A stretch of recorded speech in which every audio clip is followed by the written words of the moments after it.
What's happening, you guys? Today is the 15th of May.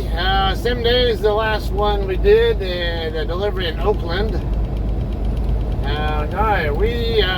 It's almost 5:30 local time now.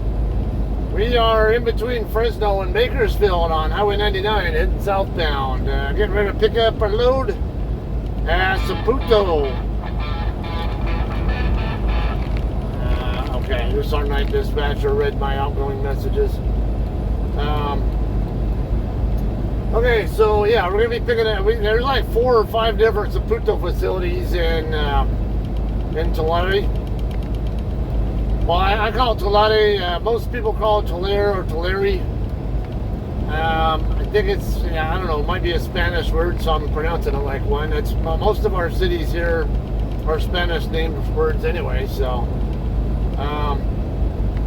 But yeah, we're going to be going to the main one on Page Avenue. That's the one that's literally right down the street from the Flying J and Love's truck stops over here. Alright, so that's what's going on. I don't know if I'm going to be live loading or drop hook. My load info suggests it's a drop and hook, but I've never done a drop hook there before. But this is the first time I've been there as technically as a Hirschbach driver.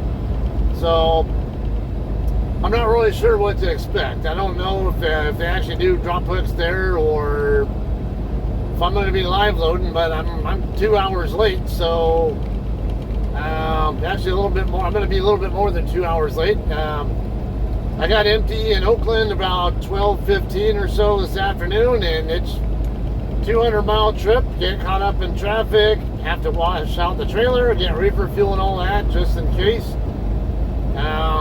Yeah, so getting here as quickly as I can. It's just kind of at the mercy of what traffic I deal with and all that.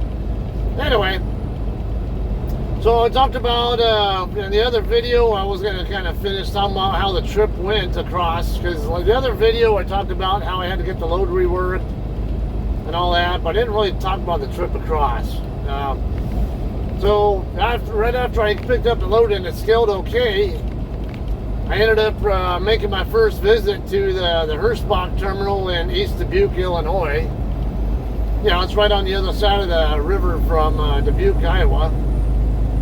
And yeah, I ended up working out all right there. It's I don't know. I guess there are pros and cons with that terminal compared to the JCT terminal in Saputo. Let me see if I can get slid over. I don't think I'm going to be able to, though. Come on, dude. Slide over. Yeah, there you go. Thank you. Awesome. Alright. Give him a thank you wave for doing that. Alright, anyway, though, while I was there, because coincidentally, my good friend David, who's also a JCT/Hirschbach driver, yeah, he was going to be shutting down there as well. I ended up getting there about a little over half an hour before he did. So we ended up hanging out there. I got some sleep first, and then we went out. I found out that Hirschbach actually has a couple of vans you can sign out there at the maintenance shop. And yeah, I basically run around town for a little bit and whatever, and yeah, we ended up going to this Mongolian barbecue place in town, over in Dubuque. Over on the west side of Dubuque, it's pretty close, right by where Texas Roadhouse is at. Those of you guys are familiar with that area. I don't remember the name of that place. It's it's almost like Don Ho or something like that, but not the Hawaiian, the famous surfer, but it's something similar the way it was written. And I think I don't know, you guys might know Dan Who or Who Don, or I don't know, something along that line. Man, it was some good food. If you guys never been to a Mongolian restaurant, what you usually do is, a lot of them will be, the food will be like frozen or half frozen, whatever, at first. And it's like a salad bar. Like you'll have several different, proteins first. You know, there are like a few different seafood related items, a couple of chicken, I think Mongolian beef or whatever it was, and whatnot. And I know there's someone on that transition road. We'll wait for him. I'll leave that space open for that pickup over there, and then we'll get over there. Okay. Oh, but man, that was good food. They don't give you very large bowls to work with, and I was like trying to load it up with all kinds of stuff: spinach, lettuce, carrots, and whatever else. And then they tell you, you know, they recommend putting like 6 to 8 ladles of the sauce in there, so that when because what happens when you get through filling up your bowl with all this stuff, you take it over to this grill thing that you know, there's actually a couple of chefs who were there. You just put your thing on the bar thing, whatever, and they'll come and grab it when they're ready for it. And they go around to the other side, and yeah, so they'll actually grill it for you. And oh yeah, so I got a couple of spicy sauces on there. I was liking it a lot. David, I can't remember what all he got in his, but he had some kind of sauce that was definitely a lot more mild in spice, but oh man, that was good. Very flavorful. I was like, I almost regretted not getting what he got, because that's how much I like the flavor of the one that he had. Anyway, yeah, so we got a chance to hang out there for a while, you know, check out what the whole terminal's like. Met with the permits lady over there, Connie, I think her name is, and met the orientation people over there. They had a pretty big orientation classroom there compared to what I'm used to seeing in Saputo. So that's cool. All right, after that though, I ended up working my way across I-80. Now, I told you my dad I think I mentioned my dad was terminally ill with brain cancer. And I think I mentioned even that, you know, when I saw him last weekend, you know, the weekend before, whatever, you know, when I was on my home time and right before I came off home time, let me zoom this in for you guys, by the way. But yeah, I mentioned that there was a possibility. I think I might have said there was a possibility it was going to be the last time I saw him alive, because he had a prognosis of 3 weeks after the MRI came back that showing that the tumor came back, and it always comes back. He had glioblastoma. And as soon as once you get diagnosed with that, it's basically a death sentence. You're not going to survive it, almost certainly. It's very rare cases. Some people are still alive after so long, but vast majority, like 99% of people who get it don't last more than maybe a year and a half or something. That's even with treatment. So anyway, I stopped for a nap in Middle America, Wyoming, and while there, you know, actually, I woke up because David actually called me and woke me up. I ignored the call because I was still out cold, but then, like, you know, I gotta pee anyway. Might as well go ahead and get up, and yeah, I'll go to the deli, grab a breakfast sandwich, and get back in the truck and just start rolling. And yeah, I was keeping in touch with my mom to see what was going on, and yeah, because she had told me the previous day that he was starting to have the Cheyne-Stokes breathing patterns, which is another term for your death rattle, basically. When you start doing that, you have a short time to live, like a day or two usually. So as soon as I heard he was starting to have that, I was like, shit, he's not even going to make it out of this weekend or whatever. Yeah. So, you know, but I'm leaving, actually, before I left Little America, I called my mom up, video chatted with her, and got a chance to see my dad, but I could tell from what I was seeing there that, yeah, today was going to be the day. I could tell. I'll spare you the morbid details, I guess, but I could tell. And my mom could tell too. We both kind of figured he was going to last till the evening or something. And then I had a couple of my uncles, actually 2 or 3 of my uncles and a cousin. We're all going to come up to see him. Now, one of my uncles is from Santa Monica. He used to be the mayor of Santa Monica back in the 80s or 90s or whatever it was. Late 80s, I think. And then the other 2 both live in San Bernardino. And they were going to come up and visit, but they weren't going to be there until like close to 2 o'clock. And so I called one of the uncles who lives in San Bernardino and told him, hey, you guys might want to hurry up and get over there because, yeah, I'm thinking today's going to be the day. And so they didn't get a chance to make it up there, though. In fact, that already got rolling again. And that same uncle who I told about the situation there, he ends up calling me back when I actually cut off my phone call with David, because I was on the phone with David for a while.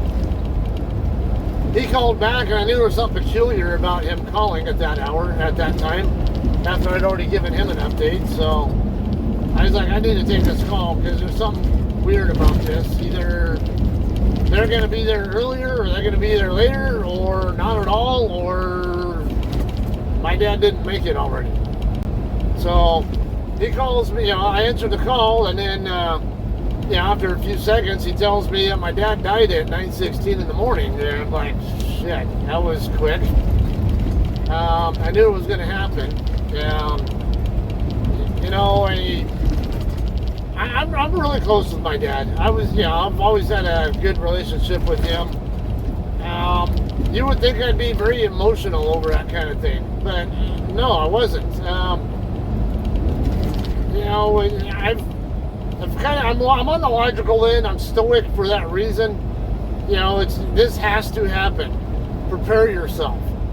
Don't sit there and wish things that won't happen, that you can't stop from happening. It is going to happen. I am going to die at some point in my life. Everybody on this planet is going to die. It's just a matter of when, how, why, and where. So, like, my dad's 73, and once we knew what was going on there, it was like, this is it. But I think the fact that I'm always on the road, and I'm an independent-minded guy as well, for the most part, I think it's easier for me to handle than everybody else. My wife and my mom and sisters, naturally I'm going to be more emotional than me anyway, but even guys in this kind of situation, it's very common to shed tears and all that stuff, and I understand it. I get it, but I don't know. For me, I just had it in my head that this has to happen. Don't sit there and get all upset that something that you don't want to happen is going to happen, because you have to accept that it is going to happen. Period. End of discussion. And that's kind of the way I've had my mindset on it. Now, while I was on that call with my uncle, though, it did kind of set off a little bit of a shitstorm on Facebook. So my uncle is one of those no filter type of guys, kind of like me, I guess, but even more no filter. And he had already made it known from when we told him about the glioblastoma diagnosis a month and a half before, because he had asked my mom or her sister, whoever it was, about posting it, and they basically told him, yeah, that's fine, but just wait a little bit. Don't do it right away. Just give it a little bit of time, and so people can be notified who we want to notify, not on social media, basically. And but he went ahead and did it anyway. So like, well, he's gonna do what he's gonna do. So when he calls me up, he's asking for information, because he said he wanted to do like a kind of a little, informal obituary thing. to memorialize, his brother. And I go, so I give him the information, and I knew he was going to put it on Facebook, but, and then he even asked another question, I think something about, if they were to go up there, if he'd be able to get a picture with my dad or whatever, and something along that line, like, it doesn't bother me personally, but a lot of people are sensitive about that kind of thing. I said, you might want to talk to them about my mom, about that first before you do something like that, just to be sure. And so in with a very quick time, because right after I got off the phone with him, I called my mom back to let her know, hey, I found out, I got the news, because my mom was too busy crying, and she actually texted my sisters and I let us know that the time, and we didn't know what that was. I didn't even see it because I was on the phone. The display was off and all that, and I was driving. But then after I got done with the call with my uncle, I called my mom back up, let her know, hey, I heard about it. Just I don't want you to think that I'm still that it's still up in the air whether I know about it or not. Yes, I do know. So. We were both kind of like, man, we were both surprised. We thought it was going to happen, and we thought it was going to go in the evening, but didn't even make it to noon.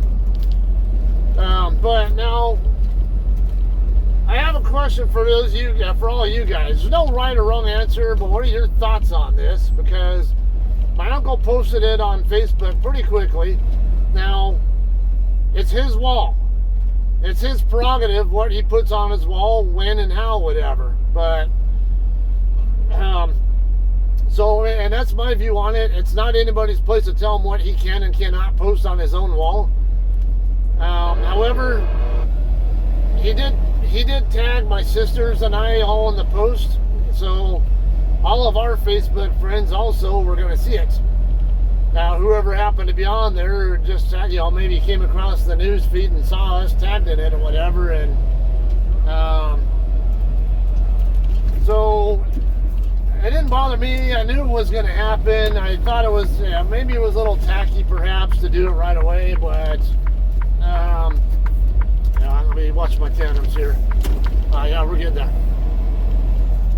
But like my brother-in-law, I think I love him to death, but I think he was having an emotional moment over that, and there was still a lot of question about who actually knew about it yet.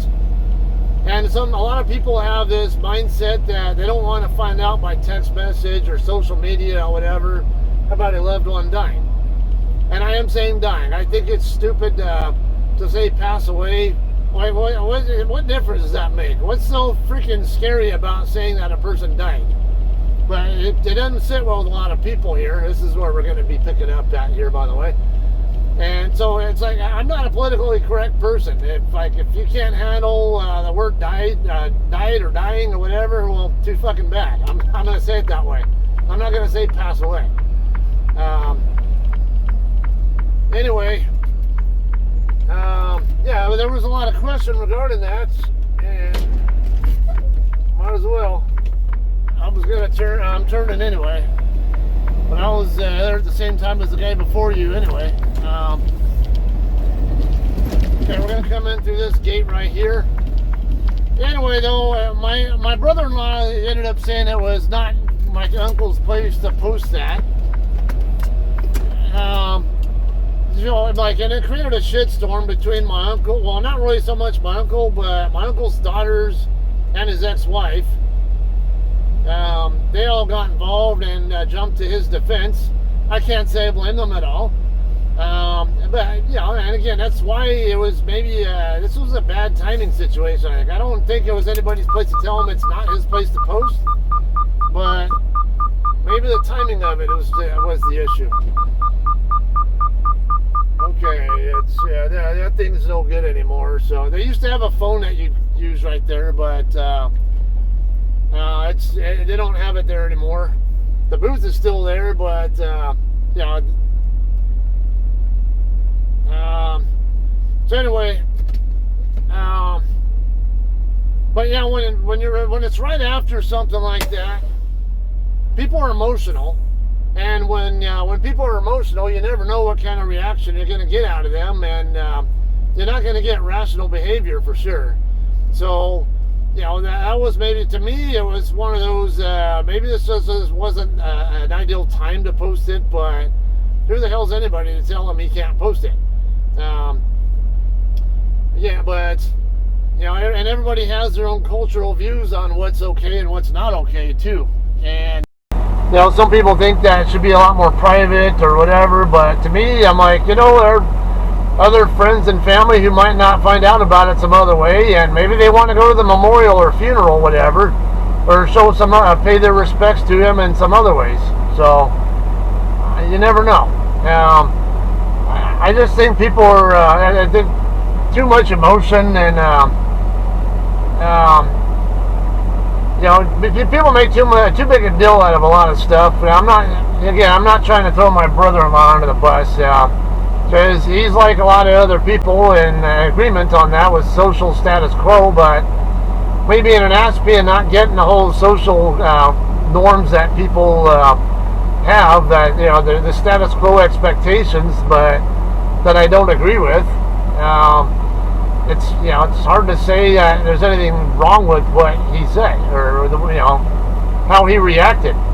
But at the same time, I can't sit there and blame my cousins or uncle or my uncle's ex-wife, whatever, either. All right, let me go ahead and because usually they have a camera they can use to see me, and that's usually how they get the gate open. But they might not be paying attention or something. Let me see if I can give them a call and get them to open it.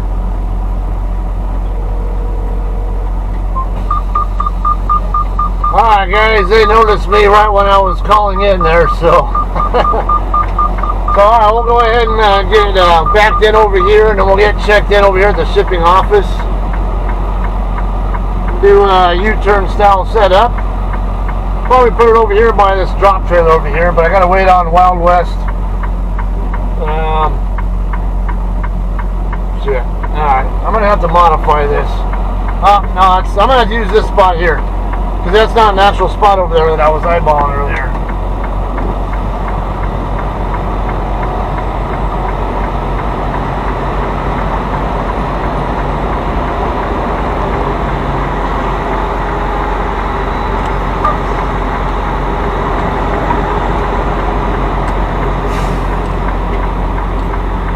A little bit off, not far, but should have gone just a tad little further before I started backing up.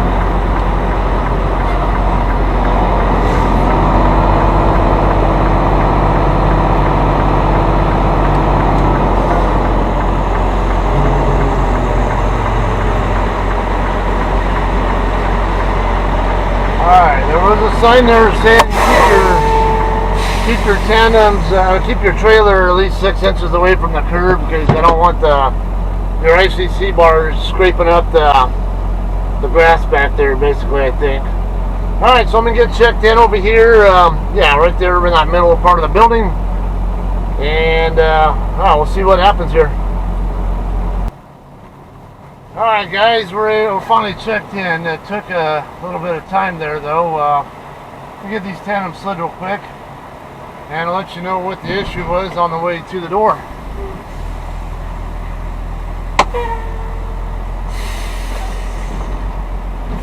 Okay, so I forgot that California now, shippers are required to get your ARB number for your reefer unit, which is usually on the reefer door somewhere.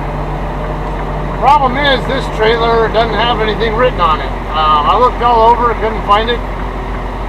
Then it turned out, I guess you could just use your US dock number as well. We're going to dock into door 5, which is over here. Slide tandems all the way back, open doors, chalk wheels, and disconnect right air line. We're going to be right next to Trias. I didn't know that. I ended up scrambling, asking dispatch, and even posting in our Facebook groups, hey, does anybody know the info?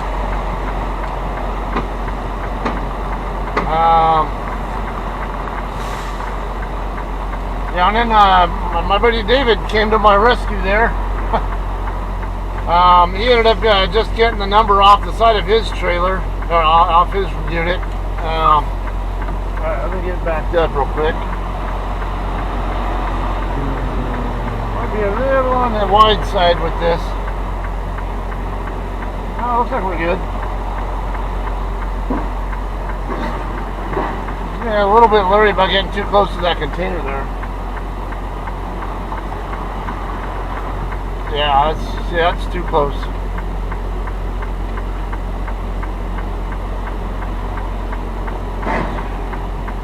No, I'm not going to have room there. I'm going to go ahead and back it up a little bit, and then I'll do an S-turn here to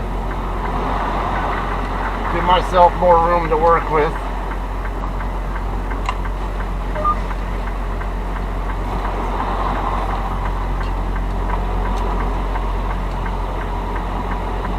I'm a little bit on the tight side, I think.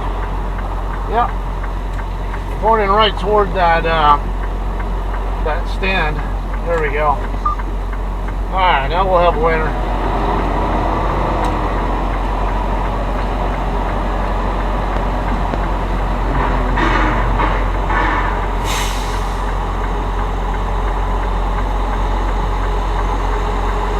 Yeah, I thought it was kind of odd that this was going to be a drop pad. I'm off. I need to move back.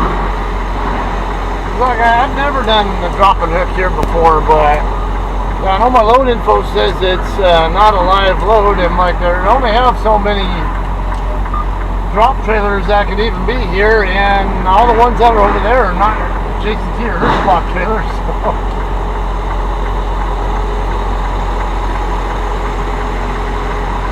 Alright, looks like we got a winner here.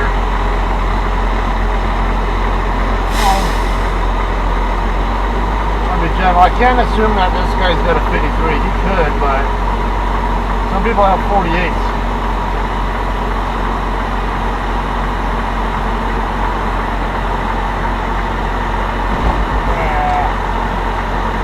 Oh, that's old. There we go.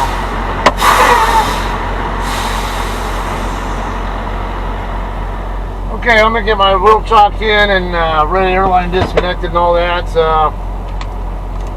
But yeah, they in the office they have a sign in there saying if you don't have the ARB number, I guess the US dot number for the trailer also works. So I guess I could have used that. I have it on my notepad app, so I don't even have to worry about it. Even though my truck doesn't have Hirschbach US dot number on it, it's got a JCT number on it. But yeah, I have the Hirschbach info on my notepad app, so at least I have that. Just so you guys, you know, if you guys are picking up here in California anywhere, just remember you need it. So, all right, we'll have some more when we're talking now.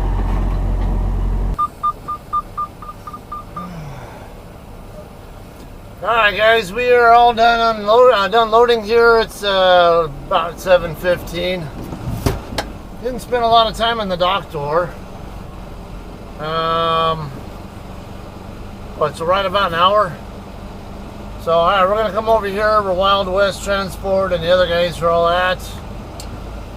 And go sign for bills, and then the shipping guy will actually come out and install a seal. And we'll be on our way. We'll go ahead and circle around. All right, especially for being here 3 hours late, they could have worked me in with their other schedule, and still got in the door right away and loaded fairly quickly. And they didn't even start loading me right immediately. It took I don't know, it was pretty quick though. Probably about, I don't know, probably a good 10 minutes after I was already there before they started even going in my trailer. So I would say pretty good overall, considering all that. Alright, I'm going to give myself some extra room here for my tandems to clear these guys. We'll probably go here in between Wild West and the building.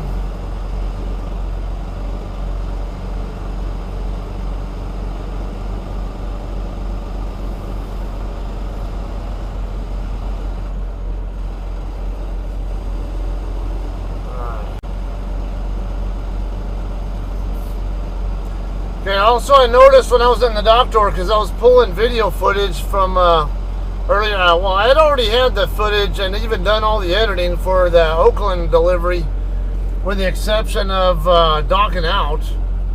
But I noticed when I was, because I was getting all the footage from docking out all the way up to docking in here, and I noticed that the interior camera was never recording. I thought it was, but it wasn't. So I apologize on that. And then on top of that, I had other distractions going on when I was pulling the rear camera footage for the dock out in Oakland, and I noticed that I only got the left camera, I didn't get the right camera as well, and I thought I'd done it, but that's what happens when you're kind of in a hurry and have other things going on. But all right, let me go get checked out, and we'll get out of here in a minute. Alright guys, we are ready to roll here. Wasn't too bad there. There were several guys in there waiting on bills and stuff, so I was sitting there shooting the shit with a couple of them. One of the guys was an Army vet, I guess, who had injuries from an IED blast in... I didn't catch where he was at. He was hard of hearing, so I believe it. Probably had his eardrums blown out from the IED. Yeah, and he definitely, I could tell he was definitely a vet, because certain little jargon we use, he knew exactly what I was talking about that like a poser wouldn't know so well. So, yeah, good little chit chat there, and then got bills done. Now you don't have to sign out here at the guard shack there. That's really for the milk trucks. I don't even know if they, actually I don't even know if they use that shack, because I've been coming here for years and I've never had to check out at that shack. Okay, it is a heavy load. It is going to, let's see if I can get it out here before this traffic comes up on me. Yep, alright. It is going to Ohio, Groveport, Ohio. I haven't looked up where exactly Groveport is, but based on the route suggested info that came through my my tablet, I'm gonna guess it's somewhere on the south side or not too far south of Columbus, because it had mentioned I-70 to I-270, and 270 is goes around the Columbus area. So, and I saw it said south 18 miles or whatever the hell it was. So I'm gonna guess that it's yeah, I guess it's on the south side of Columbus. I'm going to take a wild guess. Well, not so wild guess, because like I said, it's not like I've never been there before. Used to do a fair amount in Columbus area with Sierra England, so... Alright, let's see what this guy's going to do, because I need to make that turn, but I don't know what he's doing. Look like he's going to, yeah, he's going to straight back, I think, into that spot next to the Schneider truck. Alright, so I don't think he's set up right. Go for it. Alright, appreciate it. Alright, he's waving me on by. I was gonna wait for him, but he's waving me. Go ahead. That's the only time I'll go behind someone who's getting ready to back, is if they signal for me to go first. So I appreciate it. It's like I don't mind waiting for him to do it, but at the same time, I know his mentality is like mine, where if it's going to take a little bit of time and you can get by me real fast, and go ahead and do it. But most of the time, I'm so quick at getting my backings in that I don't want anybody going behind me. Just because as soon as I'm even done going forward, I'm already flipping into reverse and starting to come back as quickly as the truck will allow me to. Alright, so I'll go ahead and scale it, and we'll find out.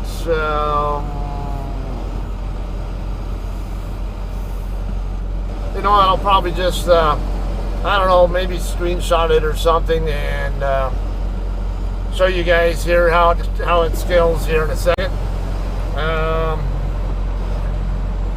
Yeah, I didn't even check my load gauge here, but it looks like it's pretty heavy on the drive, so I do have room to go forward a little bit. So even if it is too heavy on the, and I think it is, I don't know.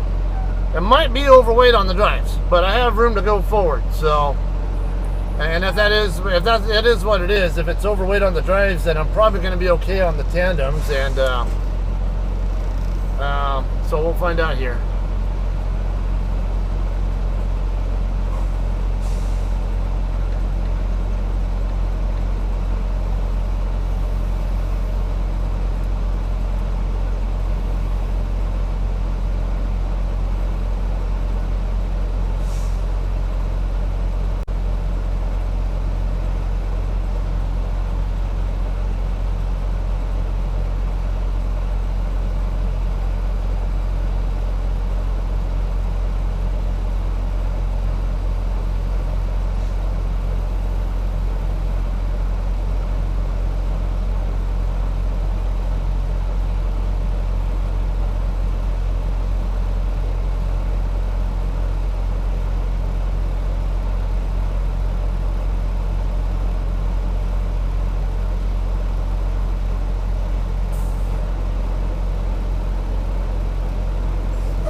definitely up there on the drives, but we're legal. I only got half a tank of fuel though, so I'll probably go ahead and slide the tandems a couple more holes forward. Might even get my fuel here. I don't know. I don't really.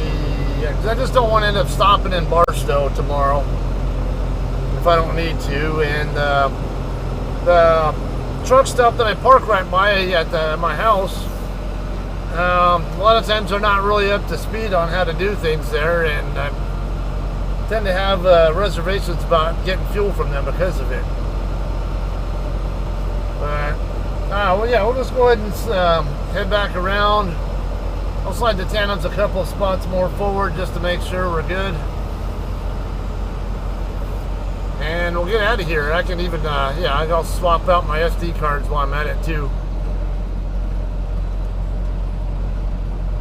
Let's wait on this guy to get back in though.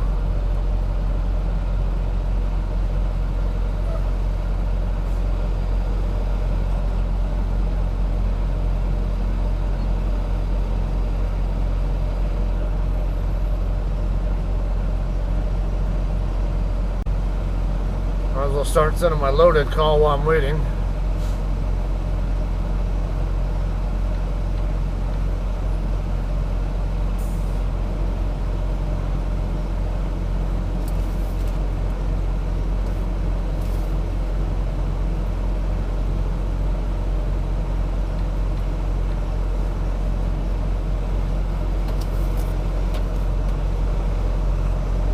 What's that? 41,759 for the weights.